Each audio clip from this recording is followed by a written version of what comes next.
Doctor साहब, stretch marks का जो है वो भी एक बड़ा इशू है ख़वातीन में। अक्सर जो है वो प्रेगनेंसी के बाद नज़र आता है और ख़वातीन की ख्वाहिश होती है कि ये जो स्ट्रेच मार्क्स है ना, ये प्रॉपर तरीके से रिमूव हो जाएं। तो कोई ट्रीटमेंट है इनका अवेलेबल? जी, stretch marks very common problem, जैसे आपने कहा कि ख़वातीन का प्रेगनेंसी के बाद होता है।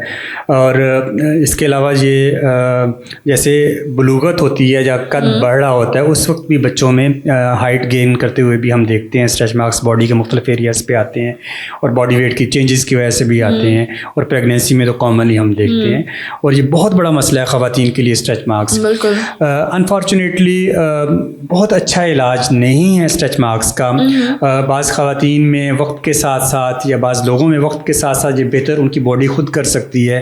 जो ट्रीटमेंट ऑप्शंस अवेलेबल हैं, जिसमें कुछ लगाने वाली क्रीम्स, जो ऑयल्स वगैरह होते हैं, वो किसी हद तक तो हेल्प कर सकते हैं, क्योंकि स्ट्रेच मार्क्स जो होते हैं वो स्किन की बड़ी डीप लेयर्स में जाके उनका प्रॉब्लम होता है। तो जो लगाने वाली चीज़ें हैं, अगर कोई आपने देखा होगा कि स्ट्रेच मार्क्स की क्रीम्स हैं, जो लगाने वाली क्रीमें हैं स्ट्रेच मार्क्स की, वो लिमिटेड सा काम करती हैं। वो किसी हद तक अपीयरेंस में या कलर में तो चेंजेस ला सकती हैं, लेकिन जो डेप्थ में जो प्रॉब्लम है उस पर उनका बहुत ज़्यादा रोल नहीं होता। लेकिन डॉक्टर्स बहुत ज़्यादा रिकमेंड कर रहे होते हैं फर्स्ट हैंड ट्रीटमेंट क्रीम्स और इस चीज़ को स्ट्रेच मार्क्स के लिए।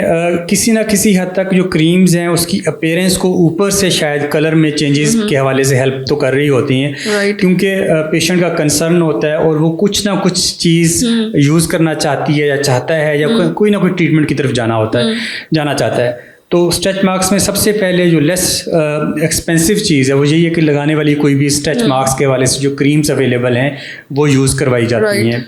इसके अलावा प्रोसीजर जो प्रोफेशनली हम करते हैं वो भी हेल्प करते हैं, लेकिन अगेन उनकी भी आउटकम वो वेरिएबल है। ये कहना कि किसी भी प्रोसीजर से स्ट्रेच मार्क्स को ख़त्म किया जा सकता है, मेरा ख्याल है जी ठीक नहीं है। स्ट्रेच मार्क्स बेहतर तो हो सकते हैं, इम्प्रूव हो सकते हैं, उनकी अपीयरेंस बेहतर हो सकती है, वो भी मल्टीपल सेशन ऑफ ट्रीटमेंट्स के बाद। कोई एक सिंगल ट्रीटमेंट, चाहे वो लेज़र की है, चाहे वो अल्ट्रासाउंड थेरेपी की है, चाहे वो माइक्रो नीडलिंग की है, कोई एक सेशन शायद बहुत ज़्यादा हेल्प ना करे, मल्टीपल सेशन के बाद किसी हद तक बेहतरी आती है।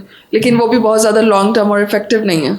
ऐसे ही है, वो भी वेरिएबल है। हो सकता है किसी को 50% फ़र्क पड़े, हो सकता है किसी को 50% से ज़्यादा फ़र्क पड़े, हो सकता है 50% से कम पड़े या बिल्कुल ना पड़े।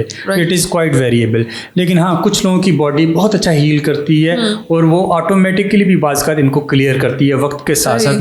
लेकिन it is a very slow process, it can take months and years. ये बहुत स्लो मामला है, इसकी हीलिंग बहुत आहिस्ता आहिस्ता होती है और इसमें कई महीने या साल लग जाते हैं बाज़ का बेहतरी देखने में।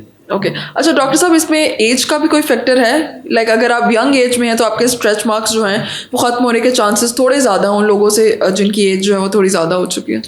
जी, आपका बहुत अच्छा सवाल है कि एजिंग का क्या इम्पेक्ट है, एजिंग का क्या रोल है स्ट्रेच मार्क्स की हीलिंग में। देखिए, जब हम यंग होते हैं तो हमारी बॉडी का जो रिपेयर मैकेनिज्म है वो अच्छा होता है। हमारी बॉडी की प्रोटीन्स जो हैं वो अच्छे तरीके से हील कर रही होती हैं बॉडी को, नई प्रोटीन्स बन रही होती हैं, या हमारा ऑक्सीडेटिव स्ट्रेस जो है वो हमारी बॉडी अच्छा मैनेज कर रही होती है। तो डेफिनेटली यंग एज में जो आउटकम है हीलिंग की वो बेहतर होती है as compare to old as.